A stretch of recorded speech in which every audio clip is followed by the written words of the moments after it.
Behaviour होगा। सबसे पहले बात में ये समझ में आना चाहिए कि व्हाट आर कंडक्टर्स।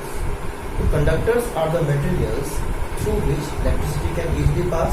ये तो हम पहले लेक्चर में कई बार पढ़ चुके हैं, ऐसा हम प्रीवियस क्लासेस में पढ़ चुके हैं।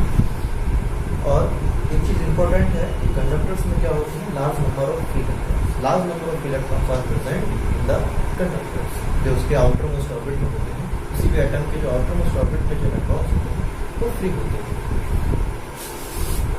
तो first behaviour, first property is net electrostatic field is zero in the interior of the conductor.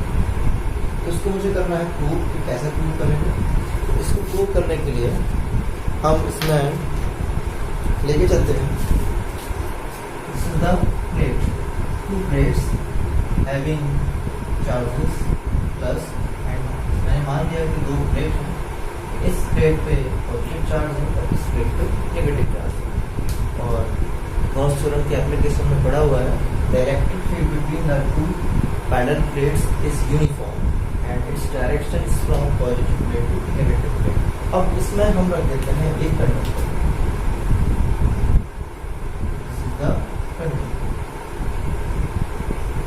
और इस डायरेक्शन में हमारा एक्सटर्नल इलेक्ट्रिक फील्ड है। अब we know that large number of free electrons present in the conductor, so electrons experience a force just opposite direction of the external field. That means electron experience the force in the left direction because the external field is in the right direction. The electrons सारे left side खट्टे हुए रहेंगे और right side क्या हो जाएगा, plus. And these charges are the induced charges and free charges also. And these charges are induced charges, तो अंदर एक इलेक्ट्रिक फील्ड सेटअप हो जाएगा अंदर की डायरेक्शन। इस इंड्यूस्ड इलेक्ट्रिक फील्ड का जो डायरेक्शन होगा just opposite to the external field and its magnitude exactly same of the external field. इसका मतलब हुआ कि जैसे ही इस कंडक्टर को एक्सटर्नल फील्ड में रखेंगे, electrons experience a force in the opposite direction of the external field and electrons accumulate on the left side of the conductor till the value of the induced field exactly same of the external field is। तब तक ये electrons यहाँ पे collect होंगे left side, जब तक ये induced field external field के ऊपर नहीं हो जाता, डायरेक्शन अपोजिट रहेगी। तो जब हम लोग नेट फील्ड फाइंड करेंगे तो हम देखेंगे कि नेट फील्ड आएगा जीरो। ये करंट अपोजिट डायरेक्शन में होने की वजह से दूसरे को कैंसिल आउट करेगा, so net field will be zero. Next second property, just outside the surface charge conductor electric field is normal to the surface. ये मुझे प्रूव करना है। Suppose that we have conductor, this is the charge conductor, या तो charge हो या external field में इस कंडक्टर को रखा हुआ है कंडक्टर। अब मुझे प्रूव करना है कि ये जो है इलेक्ट्रिक फील्ड के परपेंडिकुलर होगा। इसको प्रूव करने के लिए हम लोग काम करते हैं, कुछ एजम्पशन कर लेते हैं। इफ मुझे प्रूव ये करना है कि इलेक्ट्रिक फील्ड नॉर्मल होता है, परपेंडिकुलर होता है, हम कहीं भी देखेंगे, लेकिन हम लोग ये ना मान के ये एज्यूम कर रहे हैं कि electric field is not normal but it's making some angle with the surface. तो we have the two components, one is perpendicular component, normal component, another is the tangential component. This component will be E sin theta, normal component, and tangential component will be E cos theta. That means we get a tangential component E cos theta just along the surface. It means the positive charge on the surface experience a force and the positive charge will move on the surface. So it develop a surface current, but such type of current is not exist. ऐसा current कोई देखा ही नहीं जाता है, इसीलिए जो हमारा assumption है electric field is making some angle with the surface, it is wrong. Correct is electric field is perpendicular to the surface, not making some angle. तो इसका मीन्स ये नहीं होगा, केवल ये होगा electric field making perpendicular to the surface. Now the third property, the net charge in the interior of the conductor is zero and any charge reside at the surface, मतलब conductor के अंदर जो नेट चार्ज होता है वो 0 होता है, और जितना भी हम एक्सेस चार्ज देंगे वो कहाँ रिसाइड करेगा, सरफेस पर ही रिसाइड करेगा। जैसे इस डायग्राम में भी दिख रहा है, लेकिन हम इसको भी प्रूव करते हैं।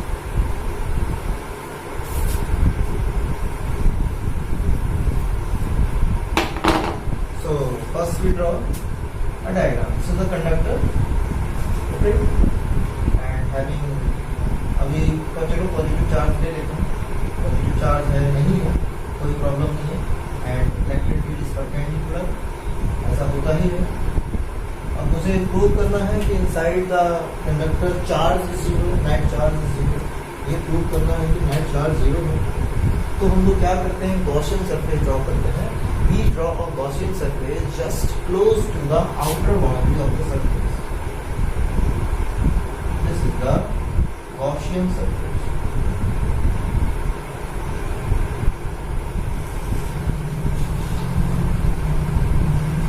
Just close to the outer boundary of the surface. And we know that according to the Gauss theorem, closed integration E dot ds equal to q upon epsilon naught.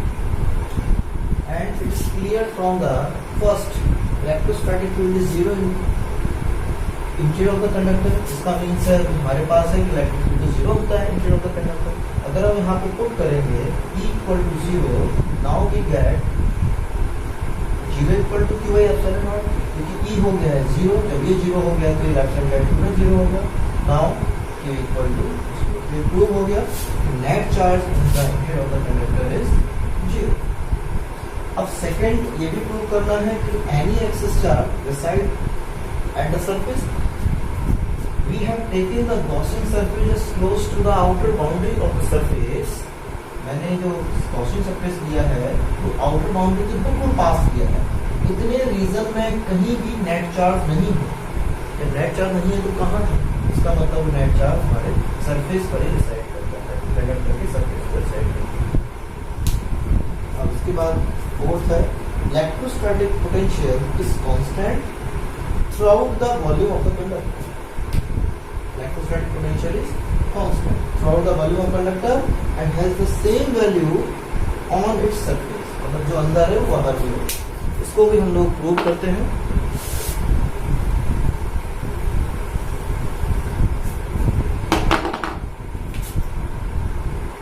Means हमें ये prove करना है this is the conductor, और हम जानते हैं electric field is normal to the conductor. अगर ये चार्ज है तब या तो उसका एक्सटर्नल फील्ड में रखा जाए या चार्ज दिया जाए, बाहर जो फील्ड है वो नॉर्मल है। And we know that E is 0 inside the conductor। तो मुझे ये प्रूव करना है कि in throughout the volume of the conductor electrostatic field is constant, मतलब पूरे वॉल्यूम के अंदर हमारा जो पोटेंशियल होगा वो कांस्टेंट होगा, और उसकी वैल्यू कितनी होगी, उतनी ही होगी जो सरफेस पर भी है। मतलब यहाँ पे सरफेस पे जो वैल्यू है वही वैल्यू आपकी अंदर भी होगी। ये मुझे करना है। तो इसको प्रूव करने के लिए हमारे पास एक इक्वेशन था, we know that we have E equal to minus dV over dr, is the relation between electric field and potential gradient, and we have proved earlier in the property number 1, electric field is 0 inside the conductor, interior of the conductor. This means this will be 0. After cross multiplication, we get dV equal to 0. On integrating,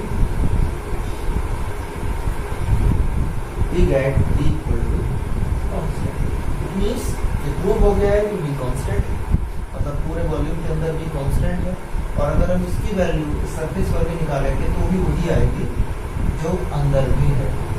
लेकिन अगर हम इसके outside देखेंगे potential, यहाँ check करेंगे, यहाँ check करेंगे, तो ये पोटेंशियल ग्रेजुअली डिक्रीज होगा, धीरे धीरे डिक्रीज हो जाएगा। लेकिन अगर हम सरफेस पे देखेंगे, यहाँ देखेंगे तो हर जगह सेम होगा। ठीक है, तो ये आई थिंक ये क्लियर हो गया होगा। Electrostatic potential is constant throughout the volume of conductor and has the same value on its surface as inside. Okay, means इसका एक बात और समझ लेते हैं। जैसे अगर यहाँ पर सरफेस पे 5 वोल्ट है, अंदर हर पॉइंट पर भी ये 5 वोल्ट ही होगा। यहाँ पर पर भी 5 वोल्ट होगा, हर अंदर भी हर पॉइंट पे 5 वोल्ट होगा और सरफेस पर भी 5। स्टूडेंट्स अब 2 प्रॉपर्टीज और बची हैं, उनको भी डिस्कस करते हैं। Property number 5, electric field at the surface of charge conductor, its value is equal to sigma upon epsilon naught n cap. Sigma is a, what is sigma? Sigma is a surface charge density, epsilon naught is the perpendicular of free space, n cap is a unit vector which shows perpendicular to the surface. तो how to prove it? ये prove करना है कि charge conductor के surface पे electric field की value कितना होता है, means directly proportional to the surface charge density. तो let we take surface of the conductor, ये सरफेस ऑफ कंडक्टर है, इसके ऊपर चार्ज होगा। अब ये इसको प्रूव करने के लिए हम लोग एक गॉसियन सरफेस लेते हैं, एक पिल बॉक्स लेते हैं, पिल बॉक्स। ऐसा एक पिल बॉक्स लेना है जिसका आधा भाग अंदर हो सरफेस के और आधा भाग बाहर हो। We know that electric field is perpendicular to the surface, surface के परपेंडिकुलर होता है। इसका मीन्स ये हुआ इलेक्ट्रिक फील्ड है वो ये जो सर्कुलर पोर्शन दिख रहा है उसके परपेंडिकुलर होगा, और ये जो ये वाला पोर्शन दिख रहा है, थर्ड पोर्शन दिख रहा है, इसके पैरेलल होगा। और प्रीवियस लेक्चर में पढ़ चुके हैं कि फ्लक्स कहाँ से होता है, अगर सरफेस के परपेंडिकुलर है इलेक्ट्रिक फील्ड तो फ्लक्स होगा, और अगर सरफेस के पैरेलल है इलेक्ट्रिक फील्ड तो फ्लक्स नहीं होगा। इसका मीन्स है कि फ्लक्स कहाँ से पास होगा, केवल इस सर्कुलर पोर्शन से ही पास होगा, यहाँ से पास नहीं माना जाएगा, इससे फ्लक्स जीरो हो जाएगा। तो according to the Gauss theorem it is clear. सबसे पहले फ्लक्स देख लेते हैं, electric flux E delta S हो जाएगा, बिकॉज E डॉट ds होता है, लेकिन हम देख रहे हैं कि डॉट प्रोडक्ट में आता है E delta S cos theta, and फिर देखेंगे यहाँ पे थीटा 0 डिग्री होगा and cos 0 value is 1, so phi equal to E delta S। According to the Gauss theorem we know that phi equal to q by epsilon naught, सो E delta S equal to q by epsilon naught, and we know that q is the sigma epsilon naught, sorry q is sigma delta S, and we know that the sigma equal to q upon delta S, called the surface charge density, charge per unit area. So we get q equal to sigma delta S. इस case की जगह रखेंगे sigma delta S, delta S cut, so we get E equal to sigma upon epsilon naught.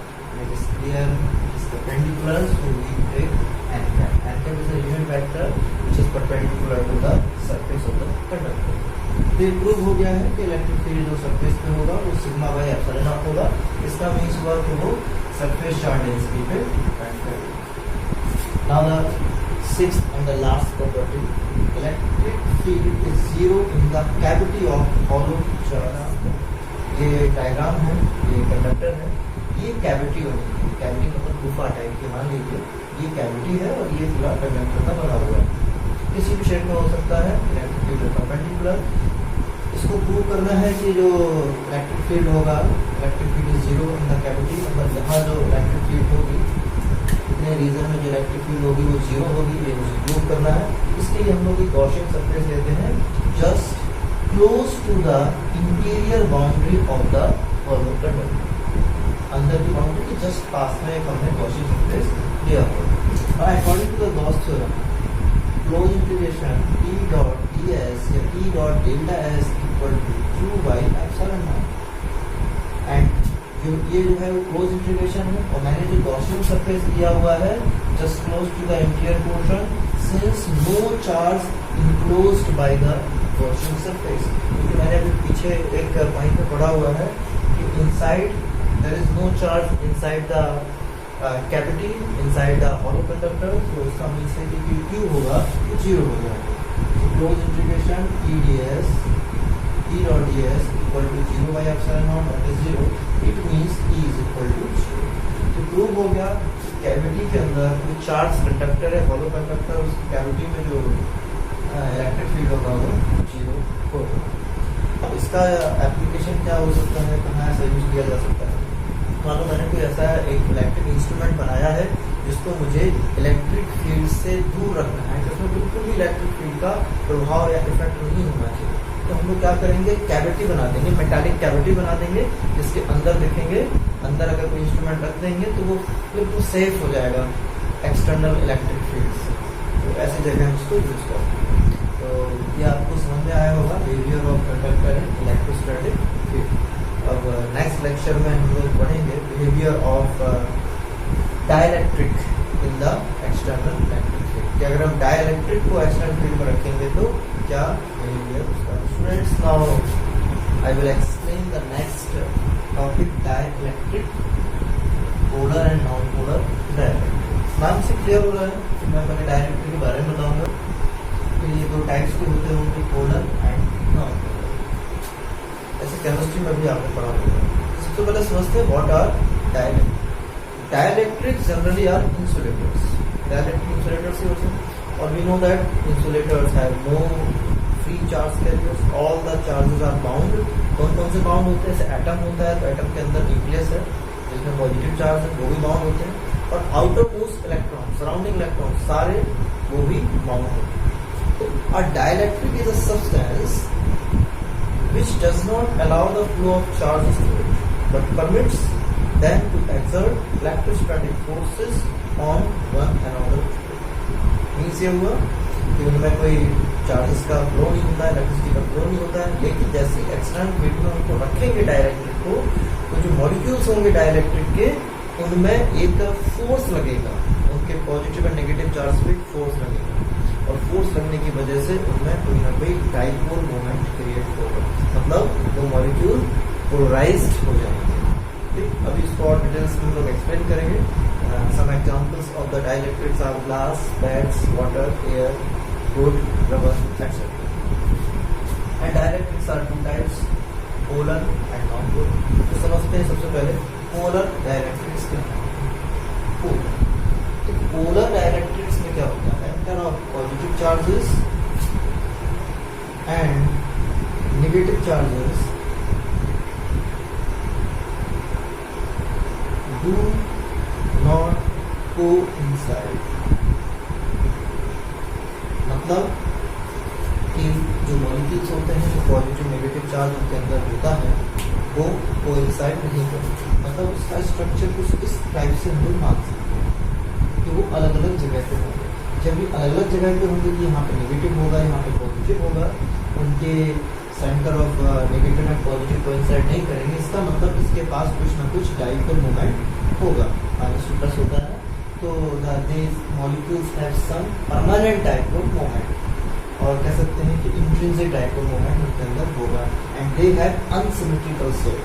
उनका shape कैसे होगा? unsymmetrical। unsymmetrical तो आपको दिख ही रहा है, ओवल टाइप का दिख रहा है, और उसके पास क्या होगा? some permanent dipole moment।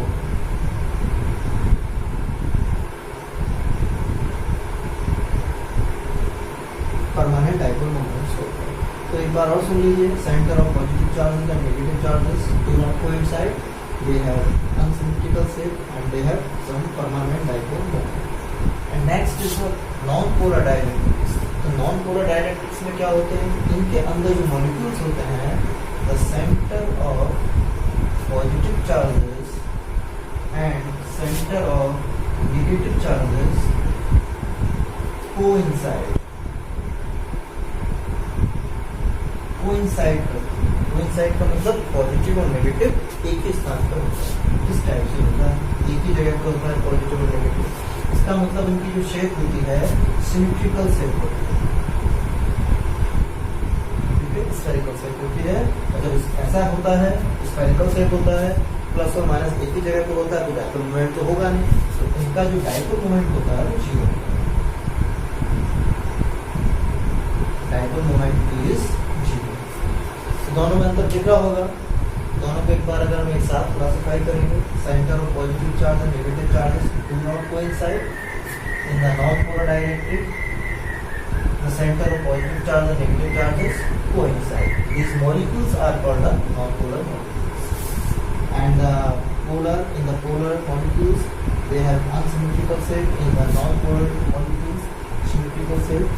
In the polar molecules, they have permanent dipole moment. And in the non-polar dielectrics, they have no dipole पूरा डाइलेक्ट्रिक्स का एग्जांपल होता है some ionic molecules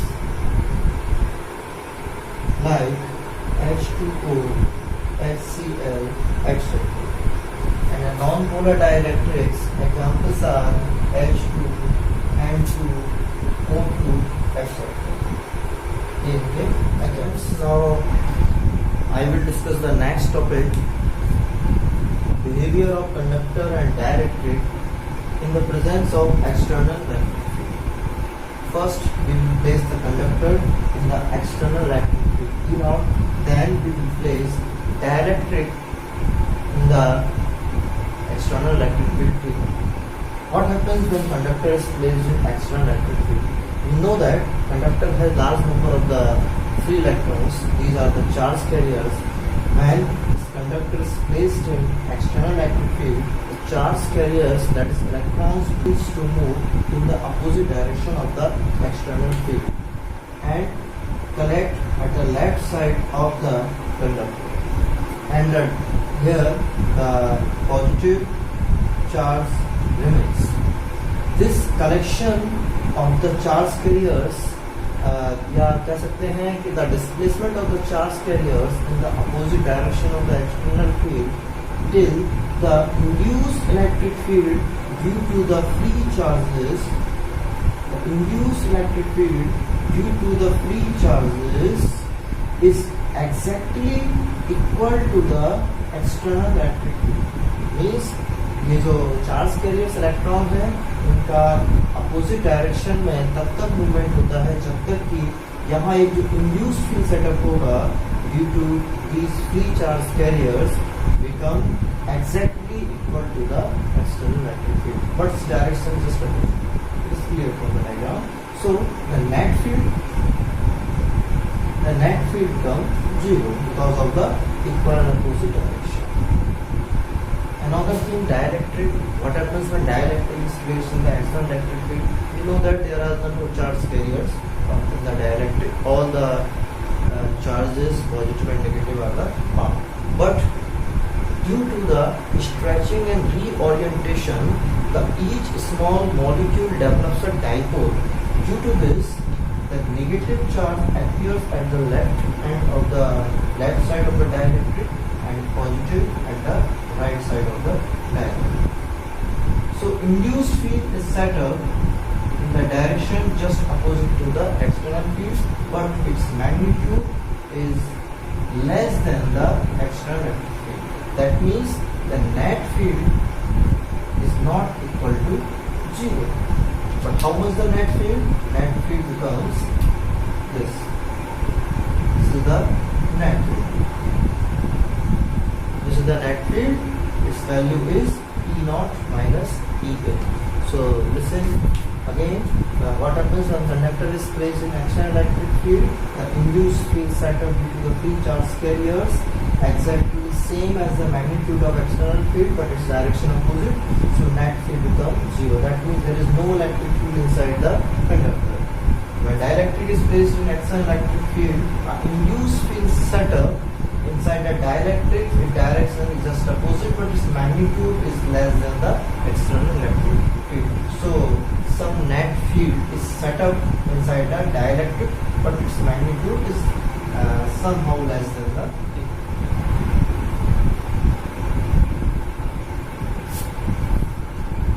Students, now I will explain the next topic: polarization of non-polar dielectric in the presence of external field. So first thing, I have discussed what are non-polar dielectric. In the non-polar dielectric, the center of positive charges and negative charges go inside. So the dipole moment is 0. So dipole moment of each molecule is 0 and they are symmetrical shape. So suppose that this is the dielectric, and first, in the absence of electric field, if there no electric field is applied, then net dipole moment is 0. The net dipole moment is 0 because each molecule has no dipole moment, so all over the net dipole moment is 0. But what happens when this non-polar dielectric is placed in the external field. Its direction is from left to right. So look here, when this non-polar dielectric is placed in external field, the positive charge displays in the direction of the field, but negative charge displays in opposite direction of the field. ऐसा हर molecule पे होगा. Force लगेगा, this is the stretching. The positive and negative charges displaced in the opposite direction. Positive charge in the direction of the field, but negative charge in the opposite direction of the field, and this process of the stretching. And this stretching force, and you can say the displacement of the positive and negative charges remains until the force due to the external field become equal to the restoring force due to the internal field of the molecule. So when the external force become equal to the restoring force, the shape becomes like this type.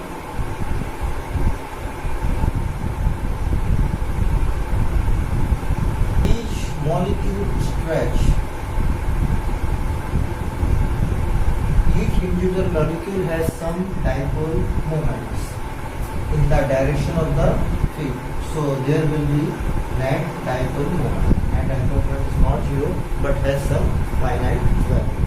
So what is the process involved in the non-polar dielectric? When the non-polar dielectric is placed in the external electric field, then due to the stretching of the positive and negative charges, each molecule develop a dipole moment. So all dipole moments sum up, so there will be some net dipole moment in the direction of the field.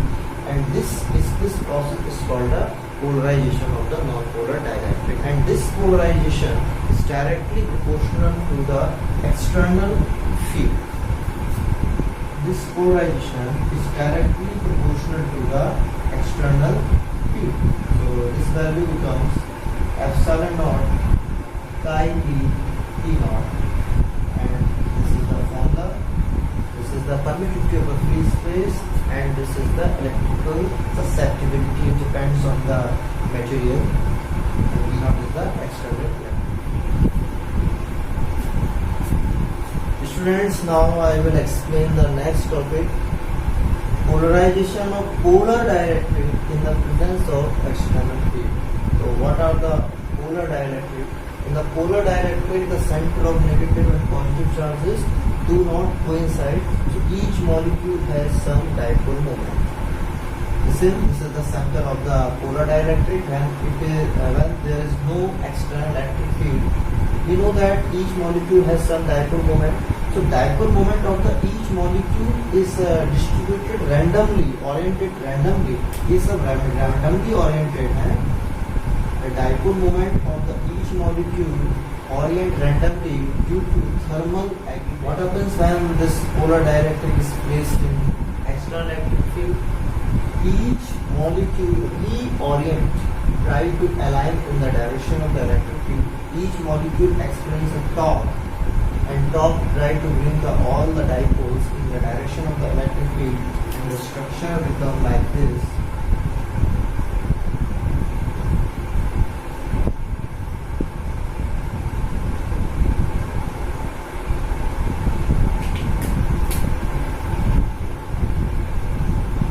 The direction of the dipole moment. Each dipole moment aligned in the direction. Polarization है तो two factors पे depend करेगा. Number 1, कितना field setup किया गया है. Number 2, ये तो एक अच्छा फैक्टर है कि फील्ड को बढ़ाएंगे तो अलाइनमेंट बढ़ेगा. बट सेकंड जो फैक्टर है थर्मल एनर्जी, जो डिस्टर्ब कर देता है. अगर हम टेम्परेचर को इंक्रीज करेंगे तो ये फिर से रैंडम डायरेक्शन में आएगा. ये जस्ट अपोजिट है.